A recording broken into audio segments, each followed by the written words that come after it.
Di laga perdananya, Conceição memainkan Milan secara agresif.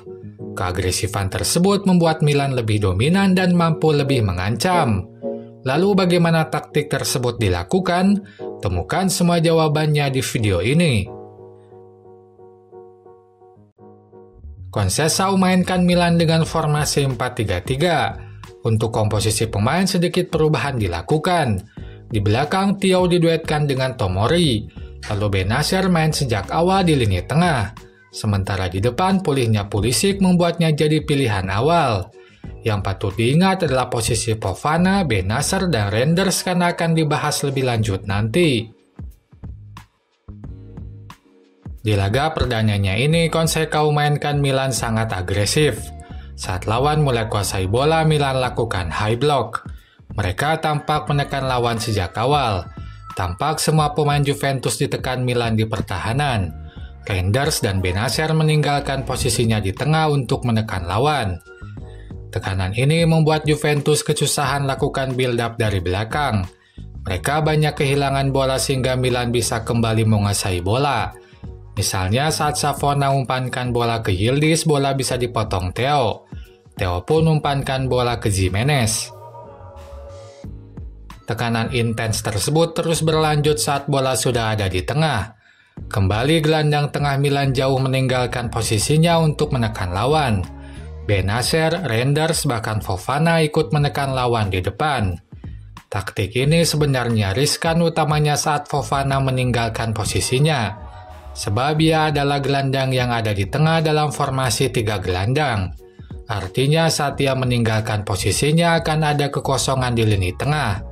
Seperti pada cuplikan ini, saat Fofana ikut menekan lini tengah kosong dan itu harus ditutupi pemain lain. Hal tersebut secara bergantian sebenarnya ditutupi oleh Bennacer bila di sisi kanan dan Reinders bila di sisi kiri.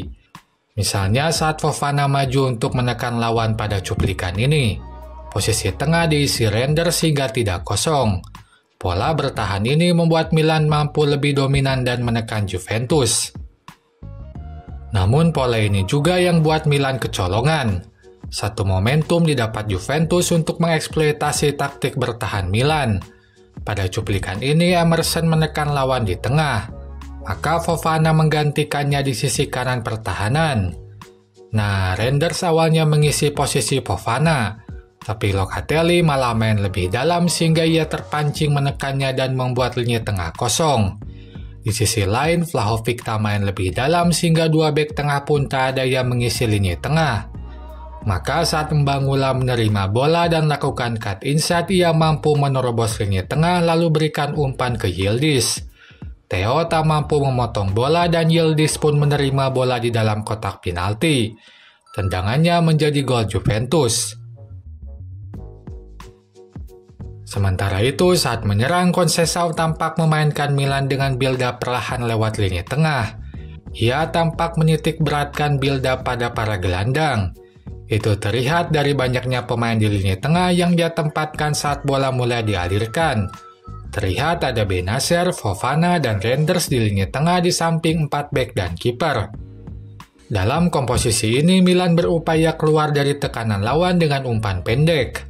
Kalaupun sulit, komposisi diubah agar lawan terkecoh dan umpan pendek bisa dilakukan. Misalnya saat Reinders maju lalu Morata mengisi posisinya di lini tengah.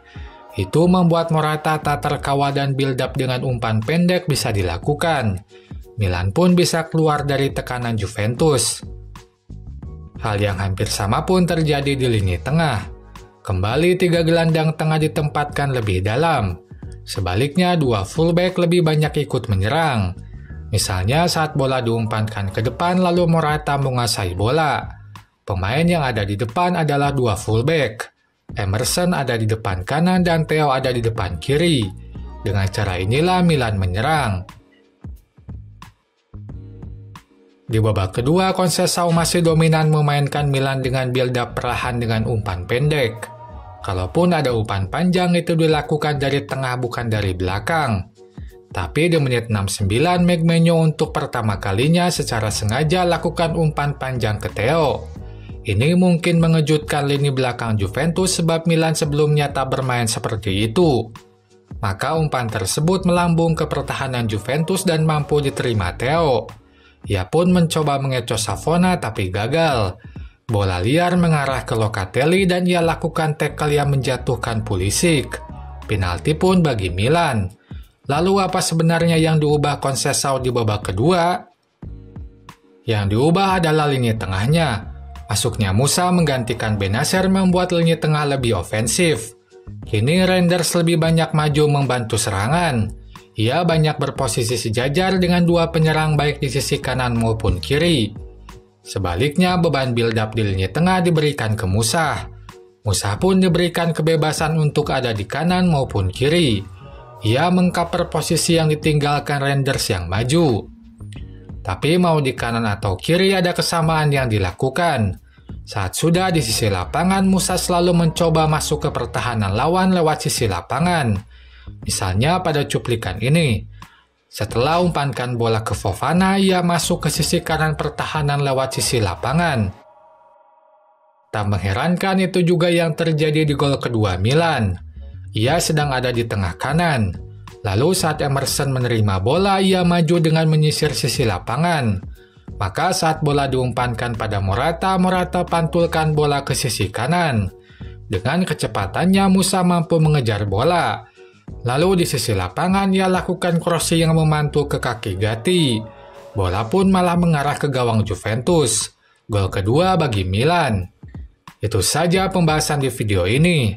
Bagi yang ingin juga memberikan saweran, linknya saya simpan di deskripsi.